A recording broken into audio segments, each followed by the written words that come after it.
Reporter Alwal and cantonment. నిన్న రాత్రి ఏం జరిగిందనంటే అమర్ ఎన్టీవీ అమర్ అల్వాల్ రిపోర్టర్ ఆయన ఏం చేసిందనంటే నాకు కాల్ చేసి మాటలు అనేది జరిగినాయి. మాటలు అనేది జరగడంలో కొద్దిగా ఆర్గ్యుమెంట్ కూడా అయింది. దాంట్లో ఆర్గ్యుమెంట్ జరగడం వల్ల ఆయన ఏమన్నానంటే నేను బాలని పిలిచి నిన్ను చంపేసేస్తా, నిన్ను అద్దేస్తా, నేను మర్డర్ చేసేస్తానంటే నేను అన్నాను మీరే కాదండి మేము కూడా పిలిపించుకోవచ్చు, కానీ ఎందుకు అంత అవసరం ఏమున్నది, సంప్రాంత అవసరం ఏమున్నది ఏంటి ఇక్కడ ఎందుకు చంపడం ఇవన్నీ వచ్చినాయని అంటే నా పైన వ్యక్తిగతంగా ఆయన నా ఎదుగుదలను చూసి ఆయనకి ఓర్వలేకపోతున్నాను. ఆయన ఏడుస్తున్నాను నా పైన.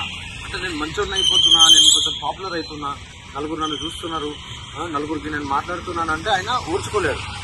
ఆ వ్యక్తిగతంగా నా పైన ఇవన్నీ చేసి నిన్న నా పైన సూరజ్ యాదవ్, అమర్, మై యాదవ్ వీళ్ళు ముగ్గురు కలిసి నన్ను బాగా టార్చర్ చేశారండి. ఇవన్నీ దెబ్బలు ఇక్కడ అన్ని దాకినాయి, ఇక్కడ తలకి దాకింది, కిందేసి కొట్టి ఏమంటే నేను వేసి మాదిగా అండి, మాదిగా లజ్జ కొడుక నిన్ను నీ జాతి తెగుదా ఇవన్నీ చెప్పి ఇట్లా నన్ను దుర్భాషలు ఆడి నా కులం విషయంలో కూడా నన్ను మాట్లాడి నన్ను చాలా హింస పెట్టారండి. రాత్రి అంతా బ్లడ్ అయిపోయి నేను వెళ్ళాను. నేను హాస్పిటల్కి వెళ్ళి నేను ఎమ్మెల్సీ తీసుకొని వచ్చానండి.